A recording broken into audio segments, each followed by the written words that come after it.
¿Sabía usted que Génesis 3:15 contiene la llave que abre los misterios de las profecías bíblicas?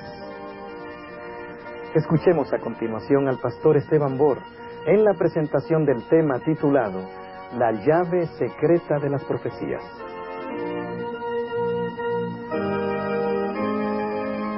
Quiero invitarles esta noche a abrir sus Biblias conmigo al libro de Génesis, el capítulo 1 y el versículo 26, y vamos a leer también el versículo 28. Encontramos en estos versículos el plan original de Dios para el hombre cuando Dios lo creó. Génesis 1 y el versículo 26 y 28. Y quiero decirles que vamos a notar 4 elementos claves del plan original de Dios para el hombre.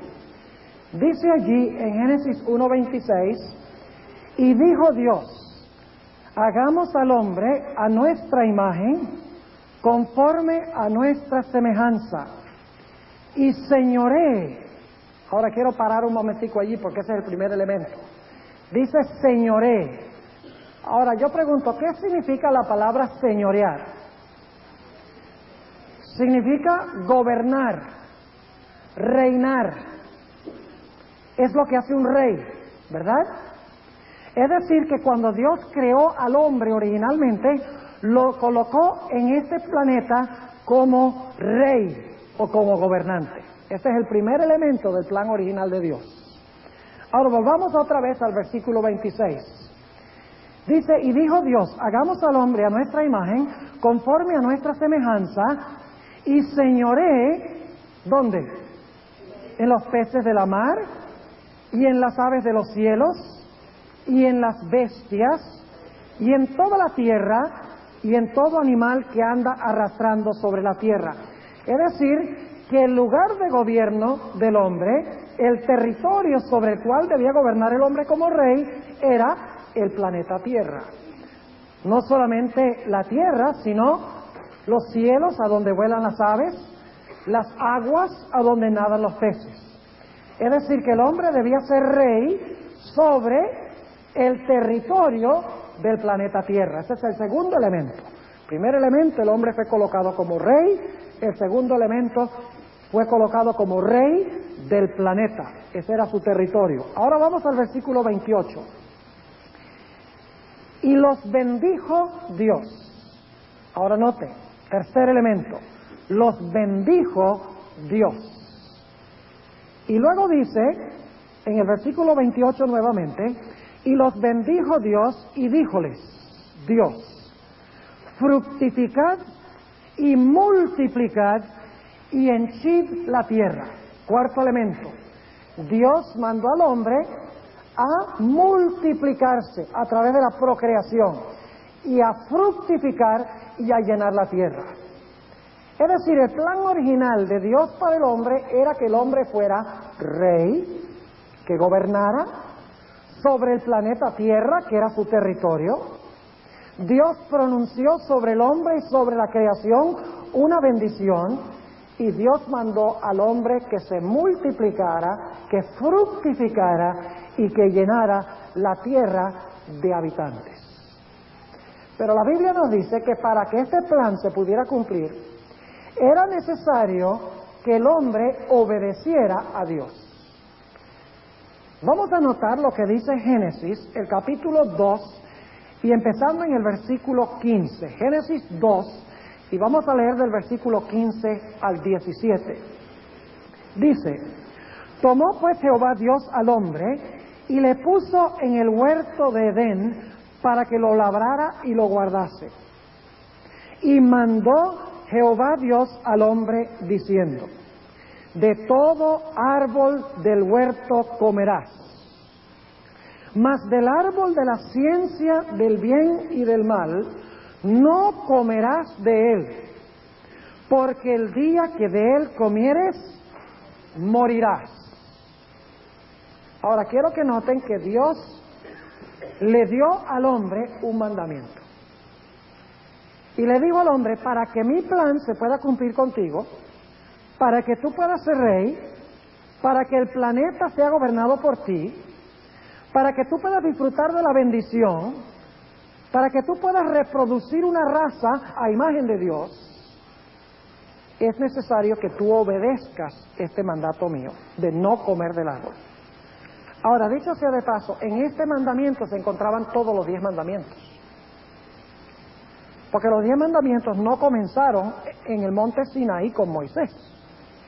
Los 10 mandamientos ya existían acá. En este mandamiento de Dios de no comer del árbol se encontraban todos los principios de los 10 mandamientos. Permítame darles algunos ejemplos. Cuando Eva comió del árbol, ¿robó ella lo que no le pertenecía? Claro que sí. ¿El fruto era de quién? De Dios. Pero cuando ella tomó el fruto de Dios, ¿robó? Claro que sí. Hay un mandamiento de la ley de Dios que dice no hurtarás. Claro que sí. Ahora, Eva cuando comió del árbol, ¿quiso hacerse como Dios? Sí, porque el diablo le dijo, seréis como dioses. Hay un mandamiento de la ley de Dios que dice, no tendrás dioses ajenos delante de mí. Cuando Eva comió del árbol, codició el fruto porque quería adquirir más sabiduría que lo que tenía. Dice que era codiciable para alcanzar la sabiduría en la mente de Eva. Hay un mandamiento de la ley de Dios que dice, no codiciarás. Además de eso hay un mandamiento que dice, honra a tu padre y a tu madre. ¿Quién es nuestro Padre Celestial? Dios. ¿Deshonró Eva a su Padre Celestial cuando comió del fruto? Y estos son solamente algunos ejemplos. Pero ustedes se dan cuenta que en este mandamiento de no comer del árbol se encontraban en realidad todos los principios de los 10 mandamientos de la ley de Dios. Ahora yo quiero que ustedes noten nuevamente en el capítulo 2 y el versículo 17 un detalle muy importante. Dice allí, mas del árbol de la ciencia, del bien y del mal, no comerás de él. Es decir, tienen que guardar mi ley. Los principios de mi ley deben guardarlos para que puedan disfrutar de las 4 cosas que están en mi plan. Pero luego dice, mas del árbol de la ciencia del bien y del mal no comerás de él. Y ahora noten, porque el día que de él comieres, morirás. ¿Cuándo iba a morir el hombre? El mismo día que ¿qué? Que comiera del árbol. Ahora tenemos un problema. ¿Y saben ustedes cuál es el problema? La Biblia nos dice que Adán, después de pecar, vivió 930 años. Adán no murió ese mismo día. Entonces, ¿será que Dios mintió cuando dijo el día que coman del árbol van a morir? Eso no es una posibilidad porque la Biblia dice que Dios no miente. Entonces tiene que haber otra explicación de por qué el hombre no murió ese día. Ahora, no les voy a decir en este momento cuál es esa razón. Pero cuando lleguemos al final del tema hoy, les voy a decir por qué Adán no murió ese día. Ahora, yo quisiera que nosotros continuáramos nuestro estudio leyendo el versículo 25 del capítulo 2. Noten que Adán y Eva, en su condición original, en su inocencia, cuando todavía eran justos ante Dios, cuando todavía estaban en obediencia a la ley de Dios, dice algo muy peculiar en cuanto a ellos. Génesis 2:25 dice, y estaban ambos desnudos. Adán y su mujer, y no se avergonzaban. Ahora, aunque aquí dice que ellos estaban desnudos, necesitamos entender que estaban desnudos en lo que respecta a vestiduras humanas. Es decir, ellos no tenían ropa de tela, pero sí tenían una cubierta. Estaban cubiertos de la gloria de Dios, de la luz de Dios, como están cubiertos los ángeles, según la Biblia. ¿Cómo sabemos eso? Porque hay varios versículos de la Biblia que así lo indican, que las vestiduras de la inocencia, de la justicia y de la obediencia a Dios son vestiduras de luz. Por ejemplo, dice en Romanos 3:23 que cuando el hombre pecó quedó destituido de la gloria de Dios. ¿Qué significa destituido? Significa que la gloria le fue ¿qué? Quitada. Además de eso, en el Salmo 8 y el versículo 3 al 5, dice que cuando Dios creó al hombre, lo cubrió de gloria y lustre. ¿Qué significa lustre? Significa resplandor, ¿verdad? Dios cubrió al hombre de gloria y de lustre. Además de eso, si ustedes leen en Apocalipsis 12:1, van a encontrar que allí hay una mujer que representa la verdadera iglesia. Y dice que la mujer está vestida del sol. Es decir, está vestida de blanco. Pero el blanco no es lino. El blanco es que la luz gloriosa del sol. Ustedes recuerdan que según Mateo 17:3, el Señor Jesucristo fue transfigurado. Y si ustedes leen ahí, dice que sus vestiduras se pusieron resplandecientes como la luz. Es decir, que Adán y Eva estaban cubiertos, no con vestiduras artificiales, estaban vestidos con la luz y con la gloria de Dios. Y por eso no se avergonzaban, podían ir delante de Dios sin ninguna vergüenza, porque estaban cubiertos de la gloria de Dios. Pero solo podían continuar estando cubiertos de esa gloria. Solo podía Dios cumplir su cuádruple plan original con Adán y Eva si ellos eran obedientes a los mandamientos de Dios. Pero la Biblia nos dice que ellos desobedecieron a Dios y comieron del árbol y pecaron. Ahora yo quiero que ustedes noten cuál fue el primer resultado del pecado de Adán y Eva. Capítulo 3 de Génesis y el versículo 7. Espero que todos tengan sus Biblias. Vamos a usar mucho la Biblia en este seminario, porque yo creo que esta es la única fuente segura de autoridad en este mundo. No hay ninguna otra fuente de autoridad sino la palabra de Dios, en la cual podamos confiar. Note lo que dice Génesis 3:7. Dice, y fueron abiertos los ojos de entrambos. Esta palabra entrambos es una palabra antigua que significa de los dos. Y fueron abiertos los ojos de entrambos y conocieron que estaban desnudos. Entonces, ¿qué pasó cuando ellos pecaron? ¿Qué pasó con la gloria? Todos pecaron y están destituidos de la gloria de Dios. ¿Qué pasó con la gloria? La gloria se fue. Y cuando la gloria se fue, se dieron cuenta, ¿qué cosa? De que no tenían ropa, de que estaban desnudos.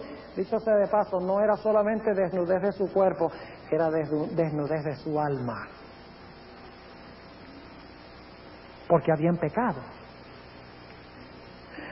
Así que dice que lo primero que sucedió fue que quedaron desvestidos de la gloria de Dios. En la Biblia, la gloria de Dios representa justicia. Y como ellos habían desobedecido la ley de Dios, habían pecado, la justicia de Dios se apartó de ellos. Y como resultado, en ese momento, ¿debían qué? Debían morir. Porque Dios dijo, el día que coman del árbol, ese día van a morir. Merecían morir ese mismo momento. Pero no murieron. Ahora yo quiero que ustedes noten lo que sigue diciendo el versículo 7. Dice, y fueron abiertos los ojos de entrambos y conocieron que estaban desnudos. Ahora, ¿cómo tratan de resolver ellos su problema? Dice, entonces cosieron. ¿Quiénes cosieron? Ellos mismos. Entonces cosieron hojas de higuera. Son hojas bien grandotas. Aquí hay muchas higueras en el valle. Y se hicieron, ¿qué cosa? Delantales. ¿Quién hizo estas ropas? Ellos. ¿Quiénes se cubrieron? Ellos. Ahora yo pregunto, ¿esas vestiduras que hicieron ellos cubrían su desnudez?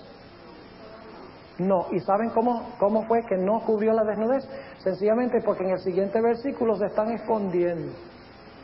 Aún después de cubrirse, se están escondiendo. Lo cual significa que todavía tenían vergüenza. Note lo que dice el versículo 8. Y oyeron la voz de Jehová Dios que se paseaba en el huerto al aire del día.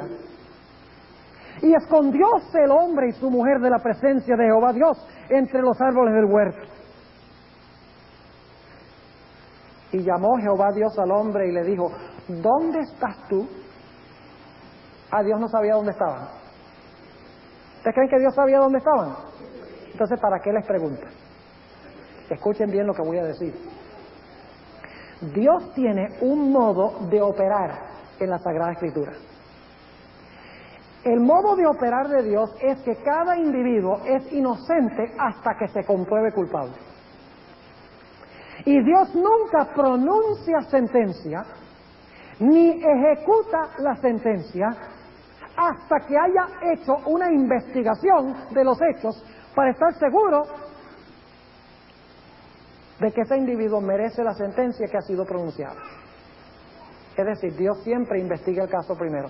¿Saben? Nosotros podríamos aprender mucho de eso en la forma que tratamos a nuestros hijos. A veces cuando los hijos pelean, no nos ponemos a averiguar quién tuvo la culpa. Les damos correa pareja a los dos. Cuando primero debemos investigar el caso, luego debemos pronunciar sentencia y luego cuidado con no ejecutarla, porque si pronuncia sentencia y luego no la ejecutan, entonces el niño la próxima vez dice, bueno, a mí me pronunciaron una sentencia pero no la ejecutaron. ¿Me están entendiendo? Lo que Dios quiere, está investigando el caso para que Adán y Eva se incriminen, para que ellos admitan de que son culpables, para que luego Dios pueda pronunciar sentencia. Ahora, note lo que sigue diciendo. Versículo 9, llamó Jehová Dios al hombre y le dijo, ¿dónde estás tú? Y él respondió, oí tu voz en el huerto y tuve miedo. Yo pregunto, ¿el miedo, el temor, es un problema psicológico? ¿El temor es un problema psicológico? ¿El miedo? Claro que sí. ¿La baja estima propia es un problema psicológico? ¿Dónde se originó la baja estima propia? Aquí. ¿Y qué fue lo que causó la baja estima propia? El pecado. Así que usted no puede resolver el problema de la baja estima propia sin resolver el problema del pecado. Usted no puede resolver el problema del miedo, el temor, sin resolver el problema del pecado. Usted no puede resolver el problema del sentido de culpa que sintieron Adán y Eva y todos sus descendientes sin resolver el problema del pecado. Porque todos los problemas psicológicos vienen como fruto del pecado. Y si usted no resuelve el problema del pecado, se queda con sus problemas psicológicos. Entonces nunca visite usted un psicólogo que no le hable del pecado. Mucho cuidado. Sigue diciendo en el versículo 10, y él respondió, oí tu voz en el huerto y tuve miedo porque estaba desnudo y escondíme. Fíjense, se acaba de poner las hojas de higuera y todavía se está escondiendo y se siente desnudo y está avergonzado. Versículo 11, y díjole, ¿quién te enseñó que estabas desnudo? ¿Has comido del árbol de que yo te mandé no comieses? Dios no sabía si había comido o no. Usted tiene que preguntarle, ¿has comido del árbol? Infórmame, a ver. ¿Ustedes creen que Dios sabía? Entonces, ¿para qué le pregunte? Porque Él quiere que el hombre haga ¿qué cosa? Que el hombre admita su culpabilidad. Y ahora, después de hablar con el hombre, quiero que noten que Dios no pronuncia sentencia, solamente está investigando el caso. Y vamos a encontrar en toda la Biblia, esta es la forma que opera Dios. Ahora viene y habla con, después de hablar con el hombre, ahora viene y habla con la mujer. Vamos a leer primero el versículo 12, donde termina de hablar con el hombre y luego va a hablar con la mujer. Note lo que dice el versículo 12. Y el hombre respondió, la mujer que me diste por compañera me dio del árbol y yo comí. ¿De dónde viene la tendencia a culpar a los demás por nuestros problemas? ¿Es ese un problema psicológico? Se llama proyección. ¿Viene de dónde? Del pecado. Y hoy en día todo el mundo culpa a todo el mundo. Un padre que abusa de sus hijos dice, bueno, yo abuso de mis hijos porque mis padres abusaban de mí. Yo no tengo la culpa. Yo nací en un ambiente malo. Así yo salí malo. Eso viene como fruto del pecado. Y usted no resuelve eso sin resolver el problema del pecado. Y cuando Adán dice, la mujer que me diste por compañera, imagínense, poco antes comió del fruto porque no podía vivir sin Eva. Y ahora después de comer le echa la culpa a Eva. Pero no solo a Eva, sino ¿a quién? A Dios. La mujer que me diste por compañera. Y ahora sí Dios viene y habla con la mujer. La va a incriminar a ella ahora también. Va a investigar su caso. Versículo 13. Entonces Jehová Dios dijo a la mujer, ¿qué es lo que has hecho? Ah, Dios no sabía lo que había hecho. ¿Dios sabía? Entonces, ¿para qué le pregunta? Porque ella tiene que admitir su culpa antes de que Dios pronuncie sentencia. Y dijo la mujer, la serpiente me engañó y comí.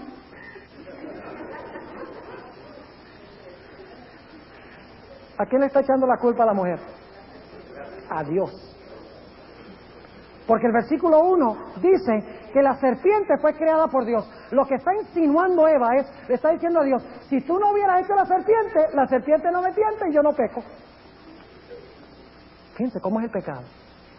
¿Y saben ustedes cuál es una de las más grandes señales de la conversión? Es admitir que nadie tiene la culpa sino yo.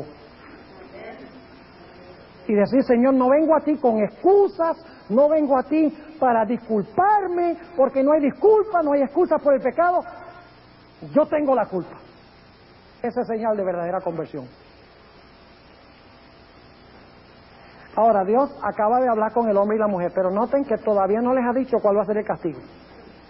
Investiga el caso, está esperando para decirles el castigo. Pero antes de decirles cuál va a ser su castigo, Dios tiene un negocio pendiente con la serpiente.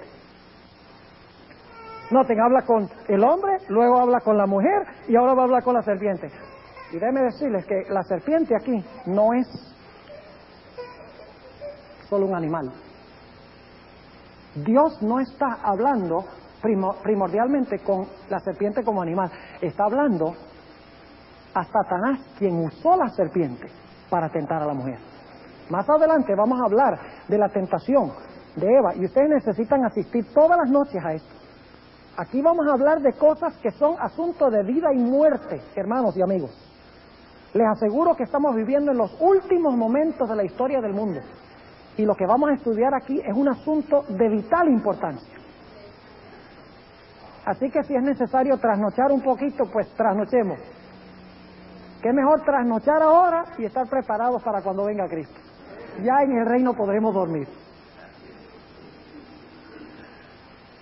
Ahora, Dios viene y habla con la serpiente. Dicho sea de paso, ¿recuerdan ustedes otra ocasión en la Biblia cuando habló un animal? Sí, el burro de Balaam. Y más burro era Balaam que el burro.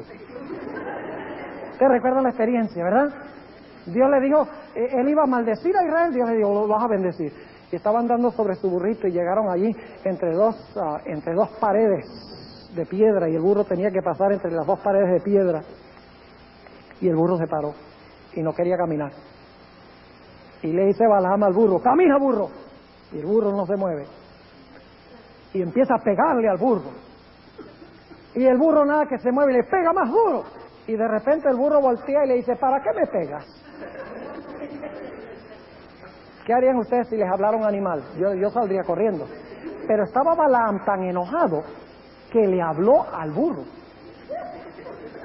y le dijo, mira, no deberías solamente golpearte, sino que deberías matarte por no andar.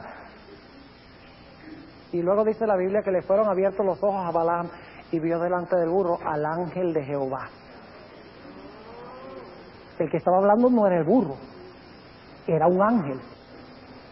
Y en nuestro estudio, el miércoles en la noche, vamos a ver que el que habló no fue la serpiente, fue un ángel excelso que había caído en el cielo.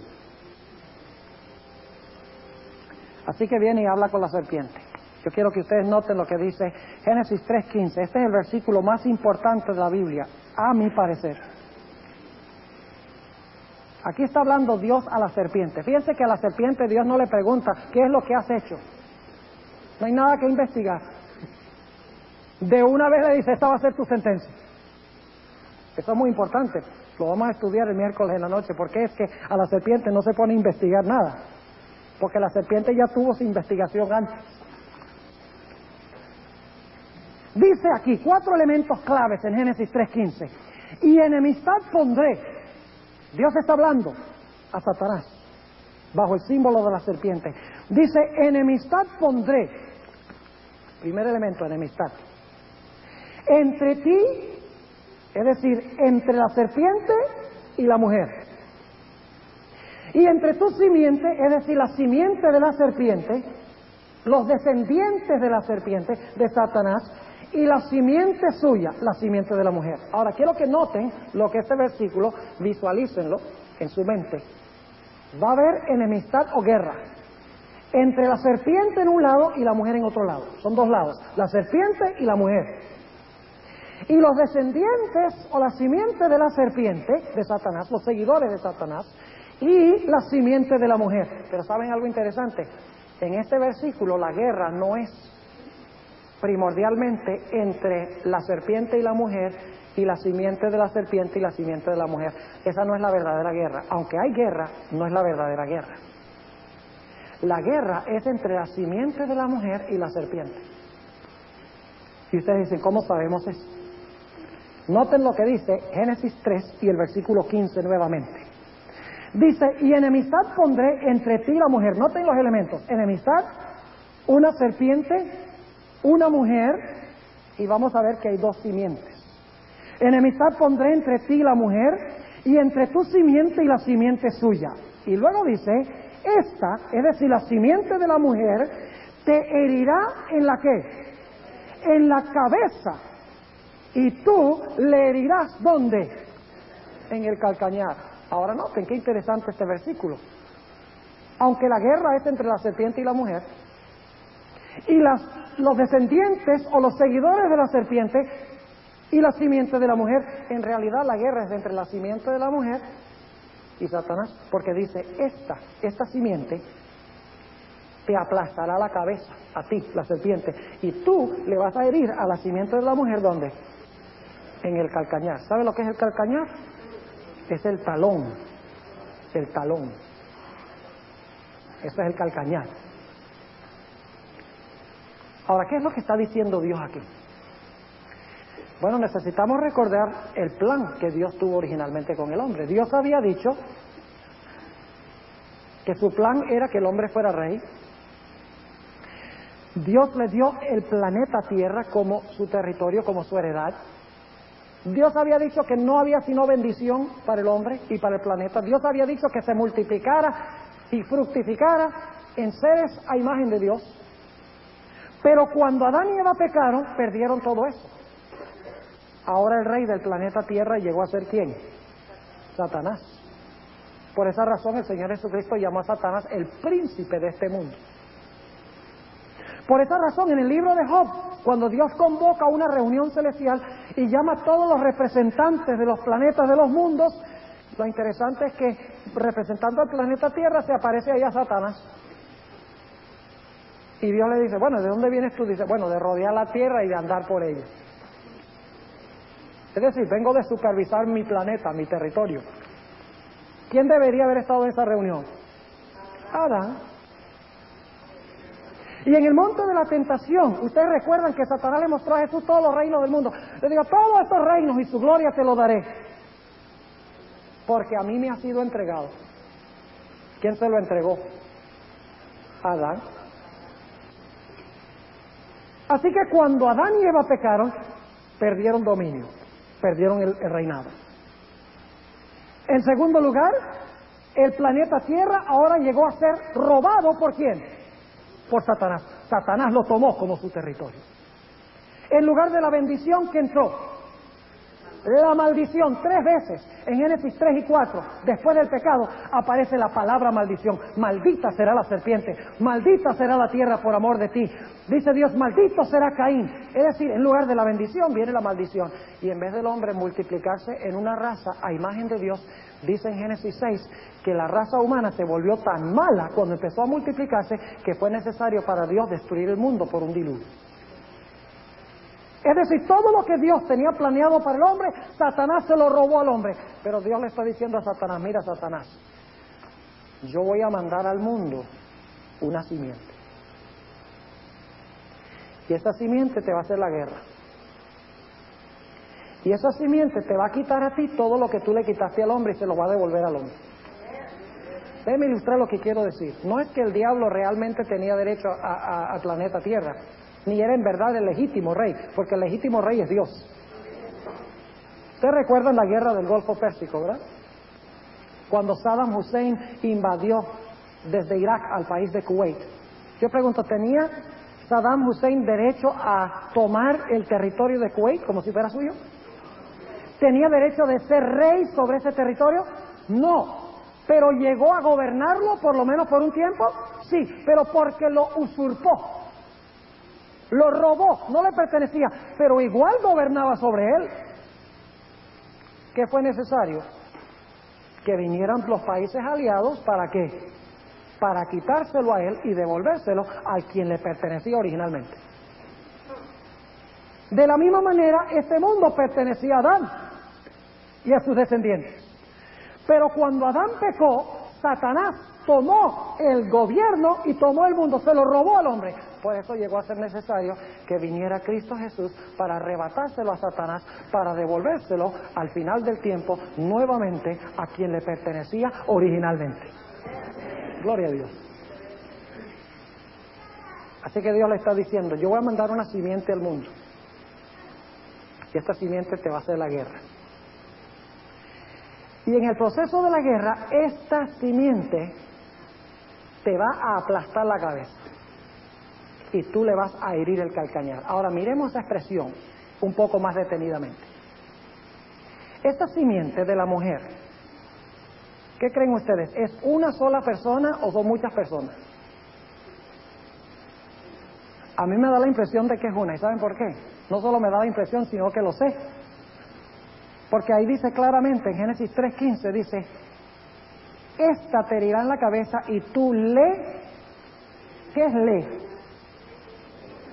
Le, a él, ¿no es cierto? Cuando yo digo tú le herirás, significa herirás a él. Tú le, singular o plural, le. ¿Femenino o masculino? Masculino. Tú le herirás en los calcañares. ¿En qué? En el calcañar. ¿Cuántas personas son entonces la simiente? Una. ¿Y esa simiente masculino o femenino? Masculino. Él te herirá la cabeza. Tú le herirás en el calcañar. ¿Saben algo interesante aquí en Génesis? Ustedes saben que un sustantivo siempre tiene que estar en armonía, en género, con el pronombre que lo acompaña. Por ejemplo, uno no dice la carro, uno tiene que decir el carro. El artículo tiene que estar en armonía con el sustantivo, pero los pronombres también tienen que estar en armonía con los sustantivos. Pero ¿saben algo muy interesante aquí? La única vez en Génesis que el sustantivo no concuerda con el pronombre. La palabra simiente es neutro, ¿de acuerdo? Por lo menos en hebreo y en griego la palabra simiente es neutro, no es masculino ni femenino, sino neutro. Pero ¿saben lo interesante? Que aunque la palabra simiente en Génesis es neutro, el pronombre que le acompaña es masculino. Que es muy extraño. Gramaticalmente no concuerda, pero Dios está tratando de decir algo. Cuando dice, tú a él le herirás el calcañar, la simiente es neutro, pero los pronombres que le acompañan son masculinos. Ahora, ¿de qué está hablando esto? ¿Saben? Está hablando a una serpiente, ¿cierto? Supongamos que ustedes van a levantar el pie para aplastar la cabeza de una serpiente. ¿Qué podría pasar? La serpiente podría morderlo a usted ¿dónde? ¿En la cabeza? ¿A dónde? ¿En el talón o en el calcañar? Ahora yo quiero preguntarles, ¿qué pasa primero? La simiente de la mujer aplasta la cabeza de la serpiente y luego la serpiente lo muerde en el calcañar. ¿O será que la serpiente primero lo muerde en el calcañar y después la simiente le aplasta la cabeza? Es una pregunta medio ridícula, ¿verdad? Porque si la simiente de la mujer le aplasta la cabeza, ¿cómo luego le va a morder el calcañar? Es decir, el orden que hay en este versículo es que la simiente de la mujer que Dios va a mandar va a levantar su pie. Y el pie va a caer con fuerza sobre la cabeza de la serpiente. Pero antes de que caiga para aplastar la cabeza de la serpiente le va a causar dolor y le va a morder el calcañar. Interesante. ¿Qué está diciendo Dios en este versículo? Está diciendo: yo voy a mandar un hombre al mundo, la simiente. Y esa simiente, serpiente, Satanás, te va a hacer la guerra. Y él va a levantar el pie y te va a aplastar la cabeza. Pero antes que tú le puedas aplastar la cabeza, tú le vas a causar dolor y sufrimiento a él. Pero te va a salir caro, porque después el pie de él va a caer sobre tu cabeza y te va a aplastar. ¡Qué tremendo! Ahora, ¿saben otra cosa interesante de este versículo? En la Biblia, la procreación se le atribuye es a los hombres. ¿De acuerdo? Ustedes miran las genealogías, por ejemplo. Dice: Adán engendró a Set. Set engendró a Enos. Enos engendró a Cainán. Y así sucesivamente, el proceso de procreación se le atribuye es a los hombres. Con 3 excepciones. Génesis 3:15 es una, porque dice que la simiente, no dice que es engendrada por un hombre, dice que es nacido de una mujer. La segunda instancia es Gálatas 4:4, donde dice: cuando vino el cumplimiento del tiempo, Dios envió a su Hijo nacido de mujer. Y la tercera instancia, yo quiero que nosotros la leamos porque es muy importante. Vamos a Mateo 1. Y el versículo 16, fíjense que aunque en la Biblia se le atribuye la procreación al hombre, cuando profetiza en cuanto a la simiente, dice: aquí no interviene hombre, aquí interviene nada más una mujer. ¿Por qué es importante eso? Porque nuestro Señor Jesucristo tuvo una madre, nació de una mujer humana, pero no tuvo un padre humano.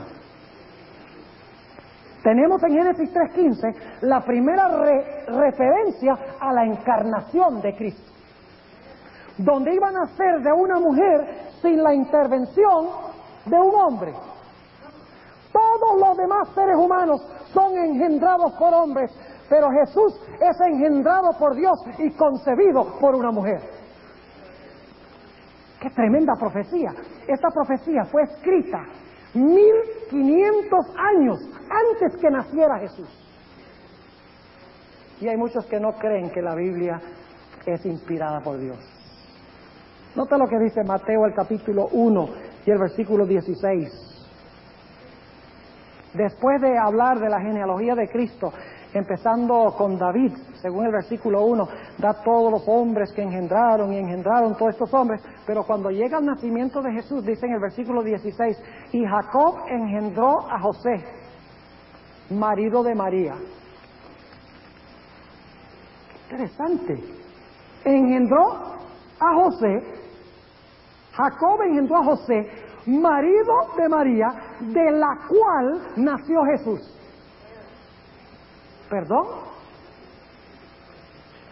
El pobre José que se quedó sin nada. Porque aquí no dice que nació de José, dice de la cual nació Jesús. Génesis 3:15 dice que iba a nacer de una mujer. ¡Qué tremenda profecía bíblica! Esta profecía de Génesis 3:15. Pero ahora surge la pregunta: ¿cómo era que le iba a aplastar la cabeza? ¿Por qué acto iba la simiente de la mujer a aplastarle a la cabeza a Satanás?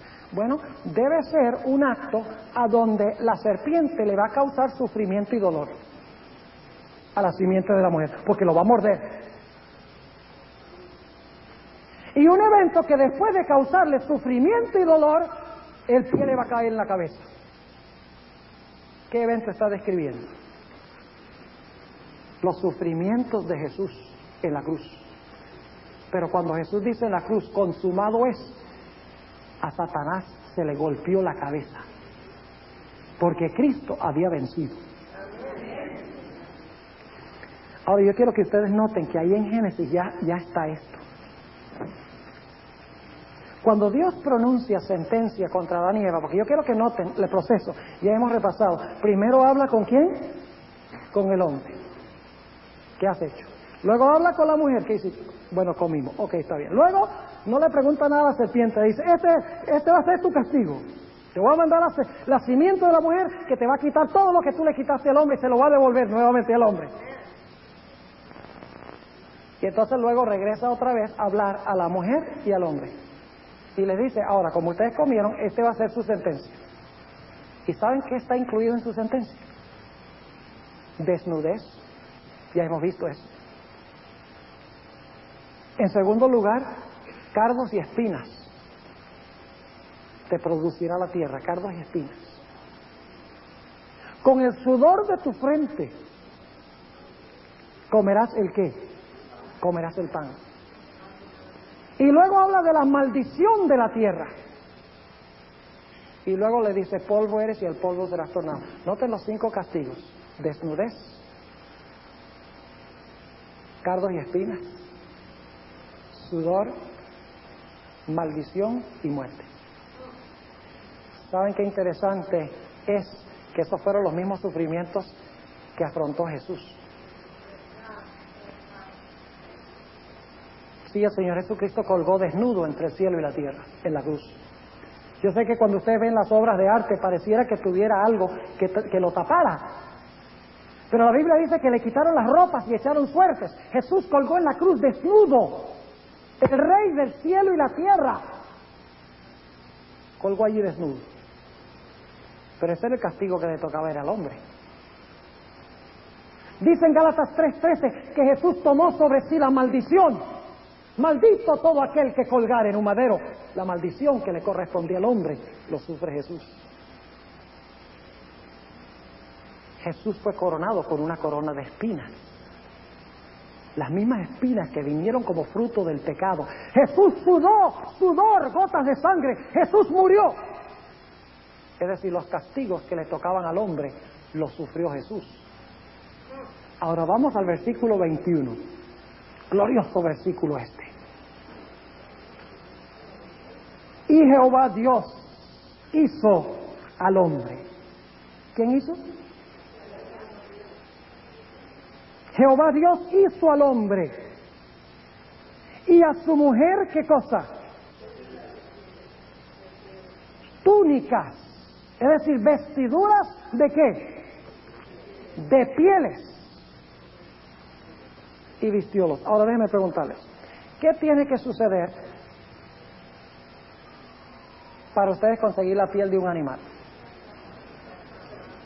El animal tiene que morir. Yo sé, porque yo fui a Australia hace 2 meses y me regalaron una piel de canguro. Y les puedo asegurar que ese cangurito está muerto. Porque yo tengo su piel. Esta palabra pieles que se usa aquí en Génesis se usa más de 50 veces en el libro de Levítico para describir los animales que se sacrificaban en el altar. Ahora escuchen bien. ¿Saben por qué Adán y Eva no murieron ese mismo día? Porque ese mismo día hubo una muerte en lugar de la de ellos. Ese mismo día se hizo un sacrificio de un animal, de un cordero. Imagínense ustedes qué terrible habrá sido para Adán tomar un corderito inocente, sin culpa, en un mundo donde no había muerte. Hoy nosotros estamos acostumbrados a la muerte, porque vemos televisión y videos y leemos los periódicos, pero hemos sido desensibilizados en lo que respecta a la muerte. Pero imagínense en un mundo donde no había muerte, nunca habían experimentado la muerte. Y ahora Adán tiene que tomar este corderito en sus brazos y tiene que tomar un cuchillo y tiene que degollar, cortarle el cuello a este animal que él tanto amaba, y ver que al animal del cuello le chorrea la sangre y se le sale la vida y el animal queda inerte en sus brazos. Terrible. Tiene que haber dicho Adán, el pecado es horrible. Pero Adán vio en ese cordero un símbolo del Cordero de Dios que quita el pecado del mundo. ¿Por qué no murieron Adán y Eva ese día? Porque ese día murió un animal en lugar de ellos. Usted dice, bueno, pero la sangre de un animal no puede quitar el pecado. Eso es cierto, pero en el animal ellos manifestaron fe en el Jesús que iba a venir para derramar su sangre. Por eso es que la Biblia dice que el Señor Jesucristo fue inmolado. ¿Saben qué significa la palabra inmolado? Significa sacrificado desde la fundación del mundo. En Apocalipsis 13:8 dice que Jesús fue inmolado o sacrificado desde la fundación del mundo. Y ustedes dicen, ¿pero cómo fue sacrificado desde la fundación del mundo? Él murió después de 4,000 años de historia.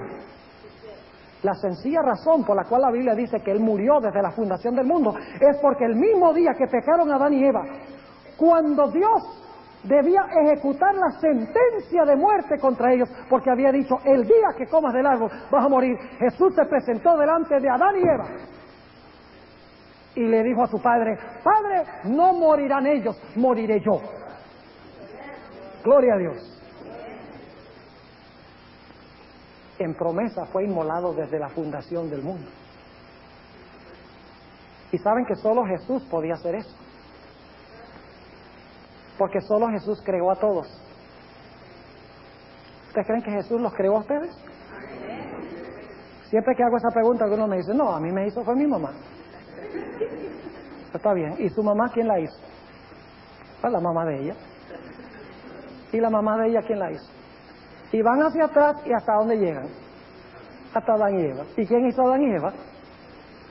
En Juan 1:3 dice, en cuanto a Jesús, todas las cosas por Él fueron hechas. Y sin Él, nada de lo que es hecho fue hecho. Es decir, que toda la raza humana en Adán y Eva fueron creados por Jesús. Y como Jesús creó a todos, Él se podía ofrecer por todos. Así que ese mismo día Jesús dijo, yo moriré. ¿Cómo le iba a aplastar Jesús la cabeza entonces a Satanás? Sufriendo él el castigo del ser humano. ¿Iba Satanás a poder herir a Jesús? ¿Lo hirió Satanás a Jesús? Si ustedes leen Hebreos 2:15, dice que Jesús venció por la muerte al que tenía el poder de la muerte. Es decir, la muerte venció a la muerte. Porque cuando Cristo murió, Él pagó la muerte que nosotros debemos sufrir para que nosotros pudiéramos tener vida. Si venimos a Él y lo aceptamos como el Salvador de nuestra vida. Ahora, un último punto antes de concluir esta noche. ¿No es hermosa esta profecía de Génesis 3? ¡Qué fabuloso! Cristo murió para que la vergüenza de nuestra desnudez del pecado pudiera ser cubierta. Y para que ya podamos ir ante la presencia de Dios sin ninguna vergüenza. Pero usted no puede ir con sus hojas de higuera, con su propia justicia, tiene que ir con la justicia de Jesús. Ahora, cuando Satanás escuchó estas palabras, tembló. Porque él entendía que Dios estaba diciendo que le iba a mandar al mundo a un hombre nacido de mujer, que le iba a aplastar la cabeza y le iba a quitar el dominio. Y por lo tanto Satanás dice, yo no puedo dejar que esa simiente viva. Y la historia del resto del Antiguo Testamento es la del intento constante de Satanás de impedir que la simiente venga. Así hay que mirar la historia del Antiguo Testamento. Satanás dice, si yo dejo que venga esa simiente me va a aplastar la cabeza. Yo tengo que destruirla antes que pueda venir. Por eso en Génesis 4 encontramos una mujer, Eva, que da a luz 2 simientes, Caín y Abel.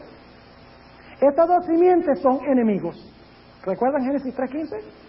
Caín tiene el carácter de Satanás y Abel tiene el carácter de Dios. Y dice que Caín se levanta para matar a su hermano. ¿Por qué Caín mata a Abel? No es solo porque Caín odiaba a Abel, sino porque Satanás sospechaba que Abel podría ser la simiente. Pero cuando Caín, usado por Satanás, mata a Abel, note lo que dice Génesis, el capítulo 4 y el versículo 25. Dice, y conoció de nuevo Adán a su mujer, la cual parió un hijo. Y llamó su nombre, ¿qué cosa? Set. ¿Sabe lo que significa el nombre Set? Significa sustituto o en lugar de. ¿Por qué le puso Eva a su hijo Set el nombre en lugar de?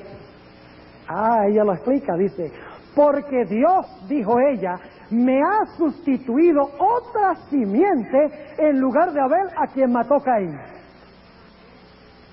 ¿Sospechaba Satanás que tal vez Abel era la simiente? Claro que sí. Y por lo tanto usó a Caín para matar a Abel, pero cuando mata a Abel, Dios dice, no hay problema, yo te mando otro. Y pronto Satanás se dio cuenta de que esas no eran las simientes, Abel, Set, que esos no eran las simientes. Se dio cuenta que era lo que Dios estaba haciendo, era preparando un linaje de donde finalmente iba a traer al mundo la simiente. Y por lo tanto Satanás dice, bueno, yo no tengo que destruir las simientes, no tengo que matarlos a todos, lo único que tengo que hacer es destruir el linaje. Y si no hay un linaje santo, ¿cómo puede venir la simiente? Y por lo tanto, en un tema que vamos a estudiar nosotros el sábado en la noche, el viernes en la noche, vamos a notar que antes del diluvio el diablo usa otra estrategia. En vez de tratar de matar a las simientes que van a traer a Cristo al mundo, él lo que hace es mezclarlas. Dice que los hijos de Dios, que son la simiente divina, y las hijas de los hombres se mezclaron. El propósito de Satanás era impedir que viniera la simiente. Así que toda la historia del Antiguo Testamento es la historia de Satanás tratando de contrarrestar esta tremenda profecía bíblica. Pero yo doy gracias a Dios que Satanás no pudo contrarrestar esta profecía. Cristo vino, Cristo murió, Cristo venció, y todos los que lo acepten como Salvador y Señor de sus vidas recibirán de nuevo lo que fue perdido por Adán y Eva en el huerto del Edén. Y yo quiero ser uno de esos. ¿Quieren ustedes también levantar la mano? Decir, yo también quiero disfrutar de eso. Gloria a Dios, oremos.